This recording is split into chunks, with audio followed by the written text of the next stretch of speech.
ሰላም ቤተሰብ እንዴት ናችሁ? ደህና ናችሁ? ተወያይ ይሄን ያለ እግዚአብሔር ይመስገን። እየጠበቃ ቻናል ተከታታዮች በሙሉ ሰብስክራይብ፣ ላይክ ማድረጋችሁን አትርሱ። ዛሬ ይዤላችሁ የመጣሁት በጣም ልብ የሚሰብርና ልብን የሚደማ ነገር ነው ይዤላችሁ የመጣው ማለት ነው።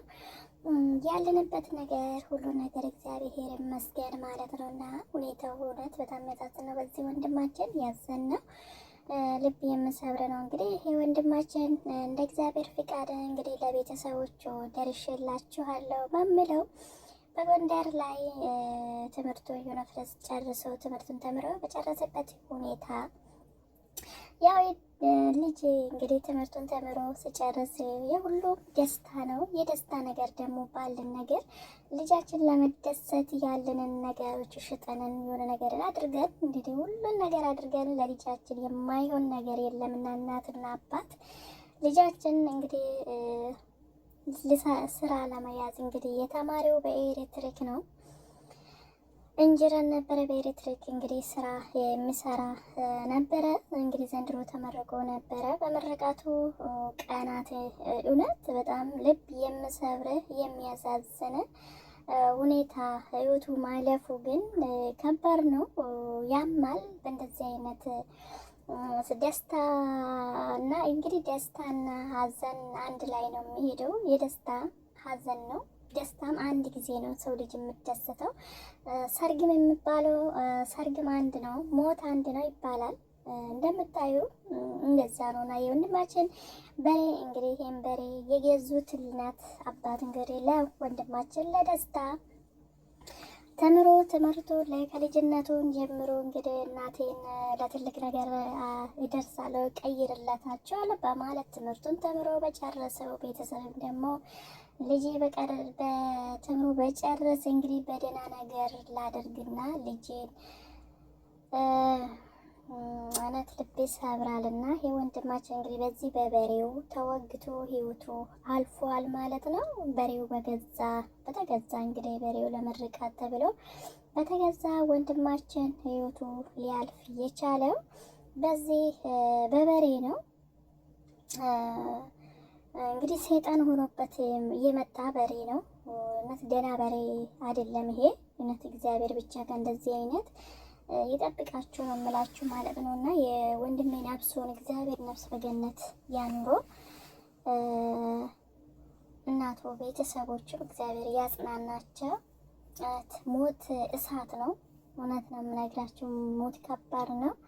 አዘን ገብቶ ያየ ሰው ነው አዘን ምን እንደሆነ ወይም ደግሞ በአካባቢው ያየ ሰው ነው። እና ሌሎቻችሁን አደራችሁን በሬ አጠገብ ያላደጋችሁት በሬ ጋር ሆናችሁ አይዛችሁ ያላወቃችሁትን ነገር በሬ እንደዚህ የሚገዛ ነገር በሬ እኮ የምሸጠው አንዳንድ ጊዜ ለስጋ ምናምን የሚሸጡት እንደዚህ በቃ ኃይለኛ በሬ ሲሆን ቤት ውስጥ ሲያስቸግር ቤተሰብ ሲወጋ እንደዚህ ምን ስል ነው። እና በሬ አንዳንድ ጊዜ የሚመታ የሰይጣን በሬ ነው። እና ፈጣሪ ከእንደዚህ አይነት ይጠብቀን። ብዙ ቦታ ገጥሞናል እንደዚህ አይነት በሬ። ግን አንዳንድ ጊዜ በሬን አይታችሁ ደህና ካልሆነ አትጠጉ። በሬ ከያዛችሁ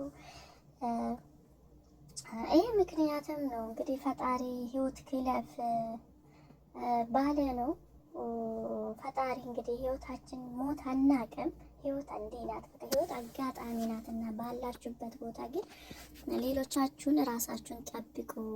ሌሎቻችሁን የምትመረቁት እንደዚህ አይነት እንዳይደርሳችሁ እንዳይገጥማችሁ ራሳችሁን ጠብቁ እላችኋለሁ ቤተሰቦቼ። እውነት በጣም የሚያምነው እንደዚህ አይነት መጥፎ ድርጊት ኃይለኛ በሬዎች ሲገዛ ደህና በሬዎች እንደዚህ ሳይሸጠው ወይም ደግሞ የሚታረድበት ቀን ወደው ማሰር ነው። እንግዲህ አምልጦቹ ይመስለኛል ከእጁ ባመለጥ ወይም ደግሞ እንግዲህ አጠገቡ ደርሶ ይሁን በምንድን እንደሆነ አይታወቅም። እንግዲህ በምርቃቱ ቀን በደስታው ቀን እደሰታል የልጄ ደስታ ላይ ብላ እናቱ እንደገና የልጇን በራሱ ገዝቶ በራሱ እጃቸውን እንግዲህ ልጃቸው በሬው እንደዚህ ወቅቱ ሰው ልጅን ህይወት ማለፍ ህይወታችን አጋጣሚ ነውና ህይወት የምናልፉበት የተጻፈን ነው። እውነት ነው የምነግራችሁ፣ ግን የተጻፈልን ነው። እኛ አሁን ወይም በሰው ተመትተንም ሊሆን ይችላል፣ ወይም ወድቀንም ሊሆን ይችላል፣ ወይም ከውሃ ውስጥ ወድቀንም ሊሆን ይችላል፣ ወይም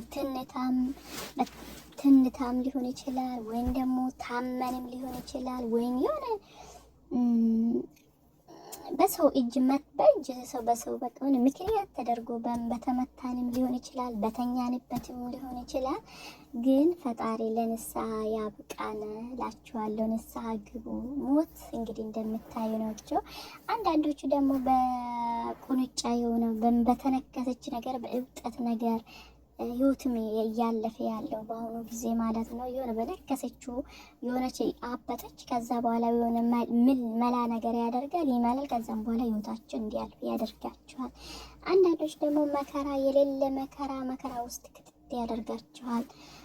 አንዳንድ ደግሞ እንዲሁ በቃ አልጋ ላይ አንዳንድ እና ፈጣሪ ብቻ ምን ነው ለኛ ያለው ህይወት ከባድ ናትና ፈጣሪ ሁላችንም ይጠብቀን። ሁላችሁንም የሚጠብቃቸው፣ ግን ራሳችሁንም ጠብቁ። እንግዲህ ወንድሜ ይሄን ነገር ሁላችንም ያዛዝናል፣ ሁሉም ያዛዝናል። ግን ይሄ ነገር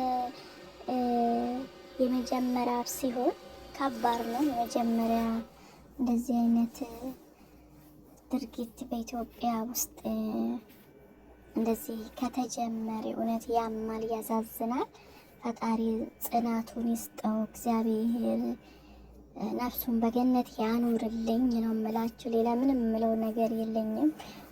ያማል ልጁ በእንደዚህ አይነት ህይወቱ ማጣቱ፣ ህይወቱን መቅጠፏ፣ ተምሮ ለእናቱ ደረስኩት የደከመበትን የለፋትበትን ልፋት እንደናቱ በዚህ ኑሮ በዚህ ጊዜ እንዲህ በማሆኑ እውነት በጣም ከባድ ነው።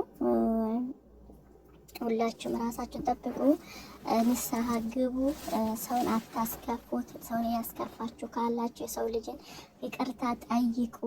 ሰው ያዘነባችሁን ነገር ሁሉን ነገር ሰውን አዘን እንዳይኖርባችሁ ነው የምላችሁ ማለት ነው። የሀገሬ ልጆች እውነት ያመለኔ በሰማሁት ሁኔታው የእናቱ ምን እንደምትሆነው እንግዲህ ልጅ ደረሰ ለምርቃት ጉድ የተባለ ስጋው ወጡ ጠላው የተጠመቀው ወደ ሀዘኑ የሆነ እና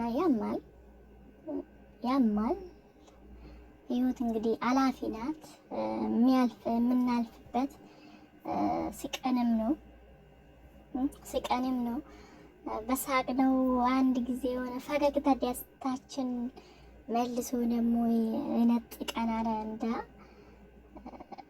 እኔ እውነት በጣም ነው ያዘንኩት። እግዚአብሔር ብቻ በምሕረቱ ለሁላችንም ንስሐ ይስጠን። ንስሐ እንገባለን። ፈጣሪ ከእንደዚህ አይነት አዘን ከእንደዚህ አይነት ከባድ አዘን ፈጣሪ ይጠብቀን።